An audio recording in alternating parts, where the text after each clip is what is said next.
காதல்.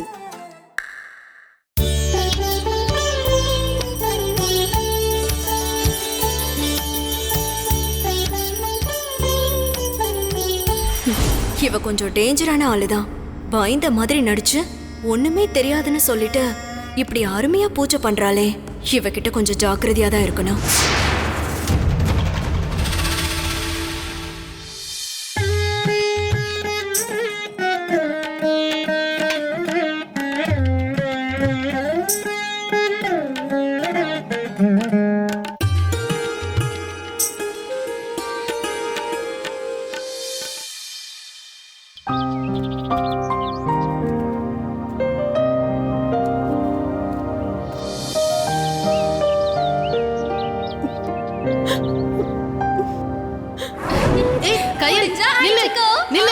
என்ன பண்ற பாரு, நில்லு.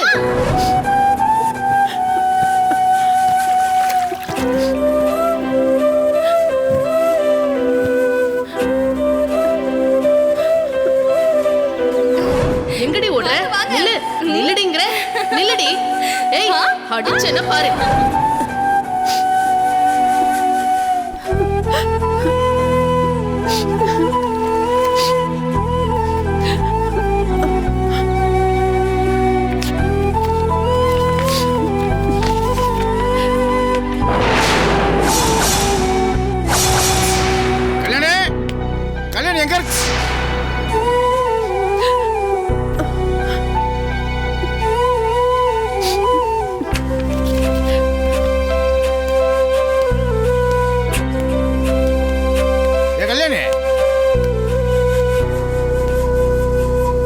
கல்யாணி, நான் காட்டு கத்த கத்திக்கிறேன், நீ எந்த யோசனையில் இருக்க?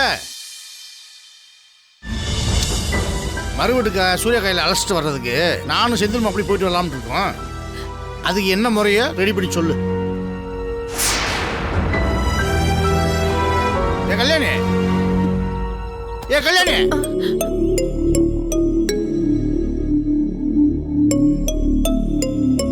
எதுக்கு இப்படி பார்த்துக்கிருக்க? கல்யாணி, என்ன விஷயம் சொன்னா தான் தெரியும்.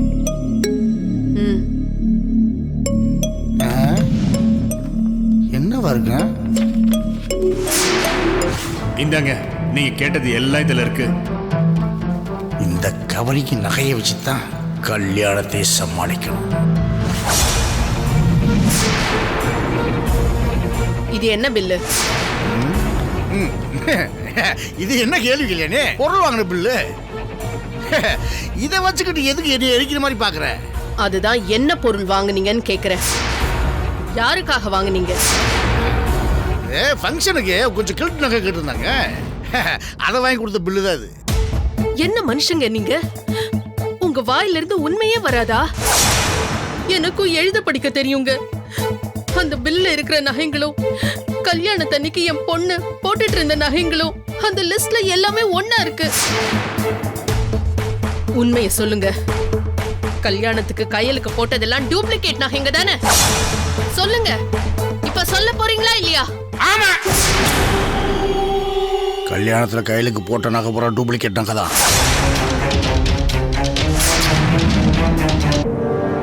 பயமா இருக்குங்க.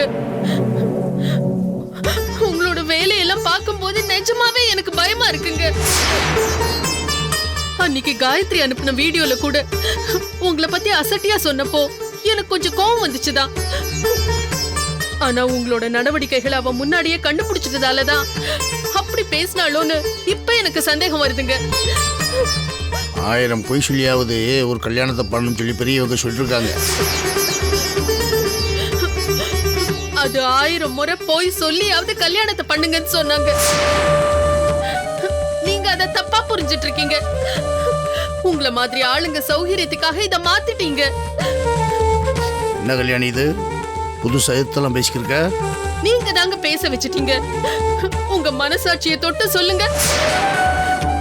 நம்ம வீட்டுக்கு அந்த குடும்பத்தை வர சொல்லி பொண்ணு பார்க்க சொன்னதுல இருந்து இப்ப வரைக்கும், ஏன் இந்த பில்லு வரைக்கும் ஒரே ஒரு விஷயமாவது நியாயமா பண்ணிருக்கீங்களா? உங்களோட வரட்டு கௌரவத்துக்காக நீங்க பண்ண அத்தனை அட்டூழியங்களையும் நான் பொறுத்துக்கிட்டேங்க. ஆனா இப்ப மாட்டிக்கிட்டு அவஸ்தைப்படுறது என் பொண்ணு கையில். எதையுமே சரிவர கத்துக்காம சின்ன பிள்ளையாவே இருந்தவள கல்யாணங்கிற பேர்ல அந்த கூண்டல தள்ளி விட்டுட்டு வந்துட்டீங்க. அவகிட்ட எப்ப பேசினாலும் பயந்து நடுங்குறா.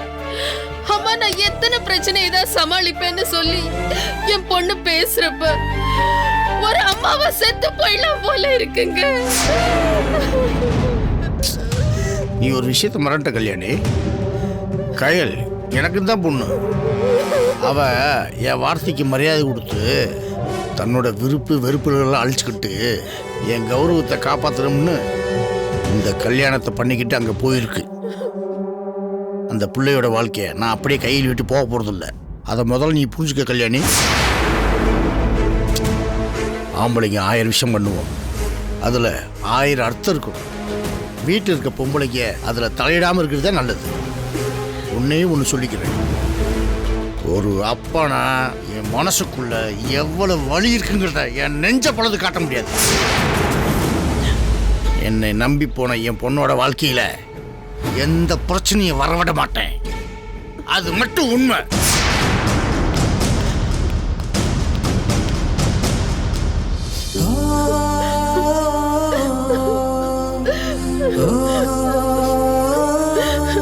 இப்படி பண்ணிட்டோமே அவ வாழ்க்கை. ஐயோ. ஏய்,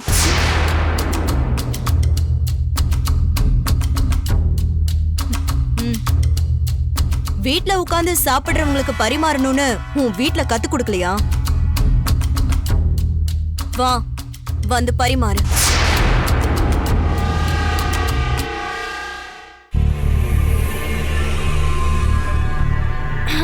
நேத்து சொன்னதெல்லாம் மறந்து போச்சா உனக்கு? இந்த வீட்டை பொறுத்த வரைக்கும் நீ இன்னொரு வேலைக்காரி. அத மறந்துட்டு நீ பாட்டுக்கு ஏதோ எஜமானி அம்மா மாதிரி எல்லாம் வாக்கிங் போயிட்டு இருக்க. பரிமாறு.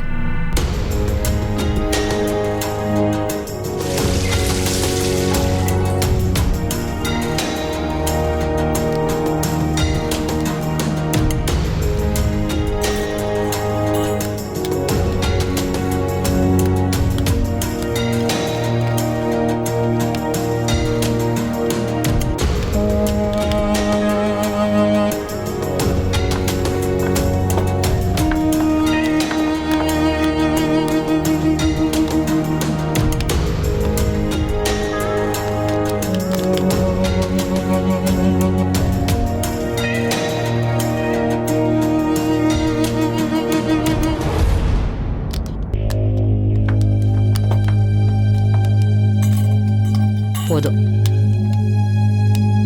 கயல், நீ எதுக்கு இந்த வேலையெல்லாம் செஞ்சிட்டு இருக்க? அதுக்குன்னு ஆளுங்க இருக்காங்க. நீ வந்து உட்கார்ந்து சாப்பிடு.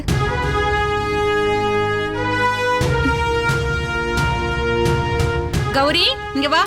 இங்க வந்து எல்லாருக்கும் பரிமாறு. சரிங்கம்மா.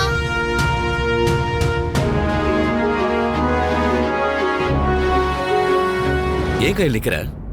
வா, வந்து உட்கார்ந்து சாப்பிடு.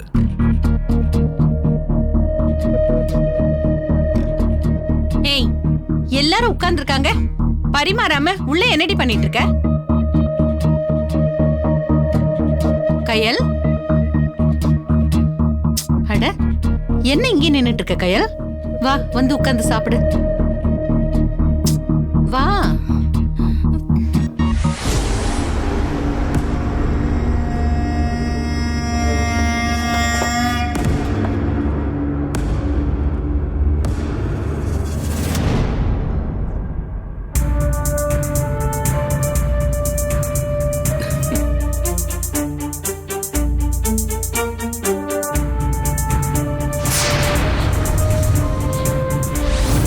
நீ பண்ண தப்புக்கு இவ சொன்ன மாதிரி காலையில சாப்பிடாம சாமிக்கு விரதம் இரு.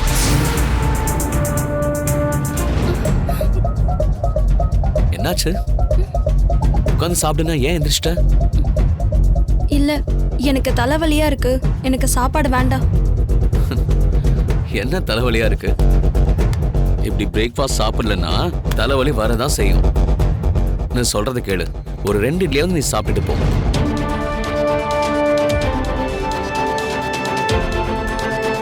முதல்ல உட்காந்து சாப்பிடு. இல்ல எனக்கு சாப்பிட பிடிக்கல, நான் கொஞ்சம் ரெஸ்ட் எடுத்துக்கிறேன். ராத்திரி சரியா தூங்கலையா? சரி, நீ போய் ரெஸ்ட் எடு.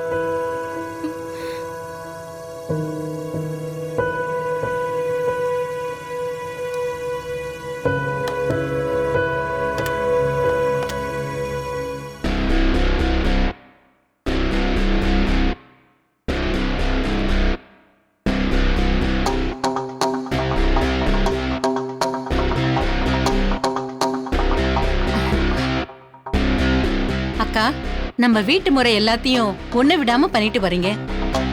அப்படியே ராஜேஸ்வரிக்கு கல்யாணம் பண்ண முதல் நாளே பரம்பரை நகைகளை போட்டு விட்ட மாதிரி கயலுக்கும் நம்ம குடும்ப நகைகளை போட்டுடலாமா?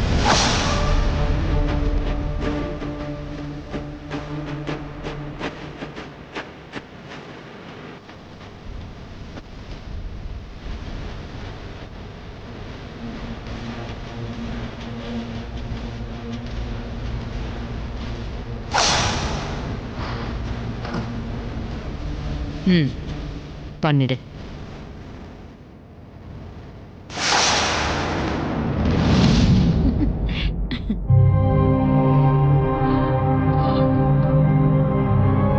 அம்மா, என்னம்மா அண்ணன், மாமா, தேனு, அக்கா யாரையுமே காணும்? ரஞ்சித் ஐயா சாப்பிட்டுட்டு கார் எடுத்துட்டு வெளியில போயிட்டாரு. மத்தவங்க இன்னும் சாப்பிட வரல. இன்னும் சாப்பிடாம என்ன பண்றாங்க? போங்க, அவங்களை கூட்டிட்டு வாங்க. உள்ள போ. சூர்யா, பத்மாவுக்கு கொஞ்சம் உடம்பு சரியில்லை. தேனுக்கு ஆன்லைன் கிளாஸ் இருக்கான். மனோகரனையும் நான் வெளியே அனுப்பி வச்சிருக்கேன். உடம்பு முடியலன்னா டாக்டர் கிட்ட போலாம்ல? சரிம்மா, நான் சாப்பிட்டு போய் நம்ம ஃபேமிலி டாக்டர் கூட்டிட்டு வரேன். வேணாம் வேணாம், எல்லா ஏற்பாட்டையும் நானே பண்ணிட்டேன்.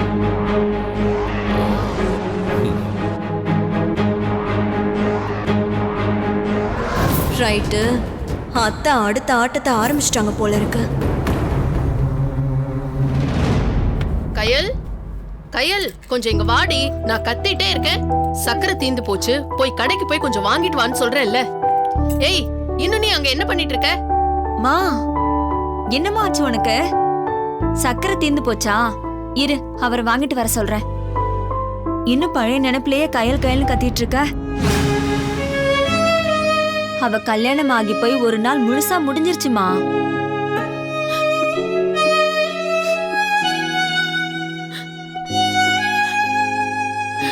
அவளை இன்னும் கல்யாண பொண்ணா நினைச்சு கூட பார்க்க முடியலடி. அவளை பத்தி நினைச்சாலே இன்னும் அவ குழந்தைத்தனம் தாண்டி ஞாபகத்துக்கு வருது. அப்படிப்பட்டவ கல்யாணம் பண்ணிட்டு போய் அங்க என்ன கஷ்டப்படுறாளோ தெரியல. பொண்ணா பிறந்த எல்லாரும் ஒரு நாளைக்கு கல்யாணம் பண்ணி போய்தான் ஆகணும். வீட்லயே வச்சு அடக்காக்கவா போறான்? யாரும் பெத்த பொண்ண அடக்காக்க ஆசைப்பட மாட்டாங்க. அவளுக்கு எல்லா பக்குவத்தையும் கத்து கொடுத்து அந்த பொண்ணு மனசுல தனக்கு கல்யாணம் ஆக போற நினைப்பு வந்து அதுக்கு அவ மனசளவுல 1 மாசமாவது பெத்த அம்மா தயார்படுத்தி அனுப்பி வைப்பாங்க. ஆனா கயல் விஷயத்துல அப்படியா நடந்துச்சு? எல்லாமே அவசர கோலம். நம்ம கடமையை முடிச்சா போதும்னு நினைக்கிறவ பெத்தவ இல்லைங்க. தான் பெத்த பொண்ணு தன்ன மாதிரியே ஒரு பக்குவத்தோட தாம்பத்தியத்துக்குள்ள போகணும்னு நினைக்கிறவதான் ஒரு அம்மா. இப்ப என்ன உன் பொண்ணு கண்ணுக்கு காணாத தூரத்துல இருக்கா? கூப்பிடுற தூரத்துல தான் இருக்கா. அது மட்டும் இல்லாம அவ போயிருக்கிறது சாதாரண வீடு கிடையாது, பெரிய ஜமீன் குடும்பம். அங்க ராணி மாதிரி தான் கையில் இருப்பா. ராணி மாதிரி இருக்க வசதியான இடமா இருக்கணும்னு அவசியம் இல்லைங்க. இதோ கவிதாவை கட்டி கொடுத்தோம். செந்தில் மாப்பிள்ள ஒன்னும் பெரிய வசதி இல்லைங்க. ஆனா உண்மையிலேயே என் பொண்ண ராணி மாதிரி தாங்குறாரு. அவ என்ன நினைக்கிறாளோ அத அவளால பண்ணிக்க முடியுது. ஆனா என் கையில் அப்படியே போய் மாட்டிருக்கா. அத்த, போன இடம் எப்படியோ தெரியாது, ஆனா கட்டிக்கிட்டு போன சூர்யா ரொம்ப நல்லவரு, அது நிச்சயம். அதனால கையல் நல்லா இருப்பா, கவலைப்படாதீங்க. நம்ம எப்போ போய் பார்க்கணும்னு நினைச்சாலும் பார்த்துட்டு வந்துடலாம். பக்கத்துல இருந்தப்பவே நம்மள கையல் கூட இருக்க விடல. இப்ப நம்ம நினைச்சப்ப எங்க போய் பாக்குறது? என் பொண்ணோட கலங்கின முகமும் நம்மள தேடிட்டு இருந்த அந்த ஏக்கமும் தான் இன்னும் எனக்கு ஞாபகத்துல இருக்கு. அங்க கையல் நல்லாத்தான் இருப்பா. சும்மா புலம்பிக்கிட்டு இருக்காம வேலையை பாரு. நேரம் கூடி வரும்போது நாம முறையா போய் பார்த்துட்டு வருவோம். எனக்கு என் பொண்ணை பார்க்கணும். கூட்டிட்டு போக முடியுமா முடியாதா? அங்க என் பொண்ணு கிட்ட கேட்டு நான் தெரிஞ்சுக்க வேண்டியது ஒரு அம்மாவா நிறைய இருக்குங்க. ஒன்னும் யோசிக்காதீங்க மாமா. நாம ஒரு தடவை போய் பார்த்துட்டு வந்துடலாம். நமக்கு கையில பார்க்கணுன்ற ஆசை இருக்கிற மாதிரி அவளுக்கும் நம்மள பார்க்கணுன்ற ஆசை இருக்கத்தானே செய்யும். சரின்னு சொல்லுங்க மாமா.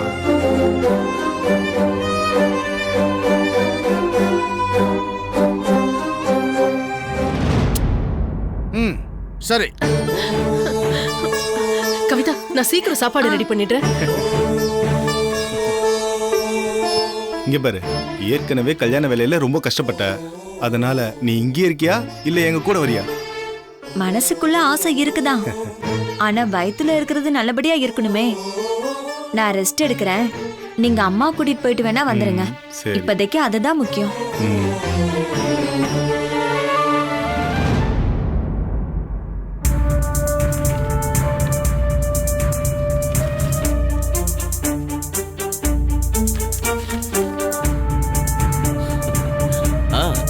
சார், இப்பதான் இன்ஃபர்மேஷன் கிடைச்சிச்சு.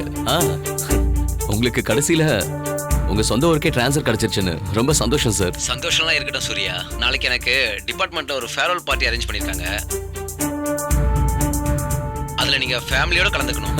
ஷியோர் சார், கண்டிப்பா கண்டிப்பா நான் கலந்துக்கிறேன் sir. Thank you thank you sir, thank you.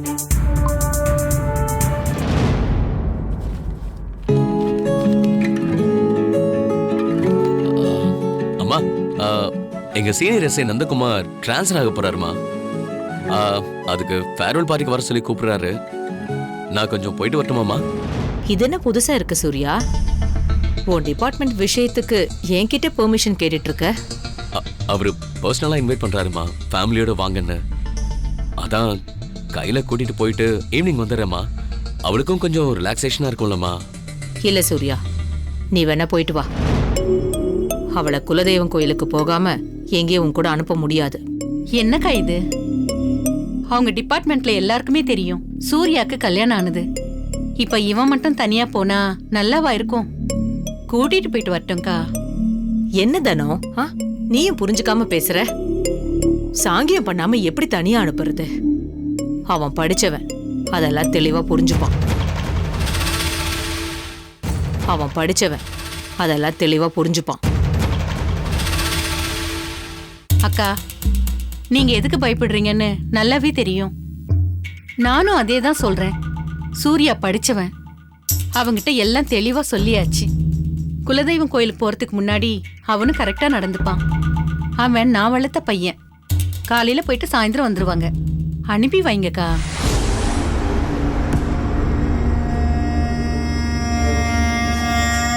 அம்மா, இது டிபார்ட்மெண்ட் விஷயம்ன்றதுனால தான் கேட்குறேன், இல்லைன்னா விட்டுருவேன்.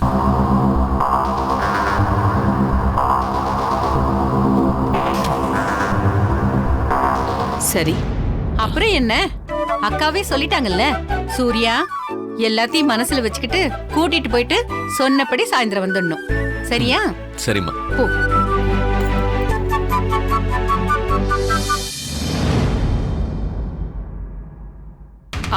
கணக்கு பிள்ளை சொல்லுங்கம்மா. கல்யாணத்துல வேற எதுவும் பெண்டிங் இல்லல்ல? கொடுத்தாச்சுல கணக்கு வழக்கெல்லாம்? எல்லாம் முடிச்சாச்சுமா. இதுல விவரமா எல்லாம் எழுதியிருக்கேன். வாமா.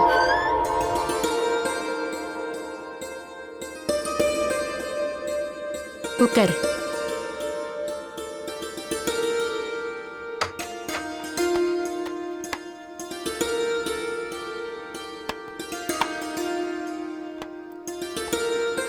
நேர்ல வந்த மாதிரி இருக்கு.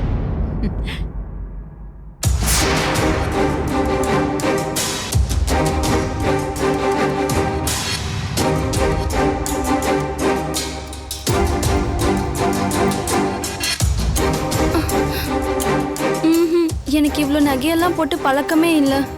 எனக்கு இதெல்லாம் வேண்டாம்.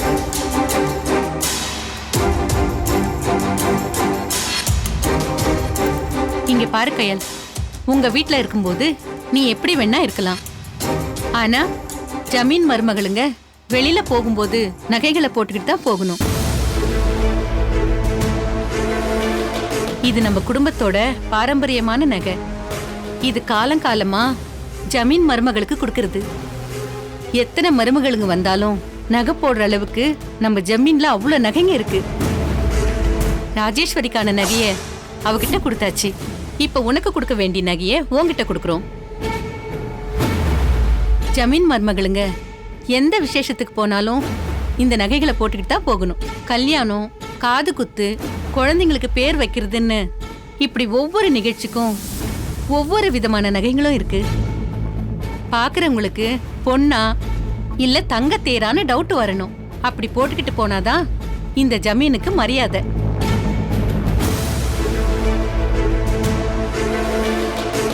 எக்காரணத்தை கொண்டும் இது தொலையக்கூடாது. தொலைச்சா நீதான் பொறுப்பு. அம்மா ஆ உங்க சம்பந்தி உத்தமனும் அவர் வீட்டு அம்மாவும் வந்திருக்காங்கம்மா. என்னது? எங்க அம்மா அப்பா வந்திருக்காங்களா?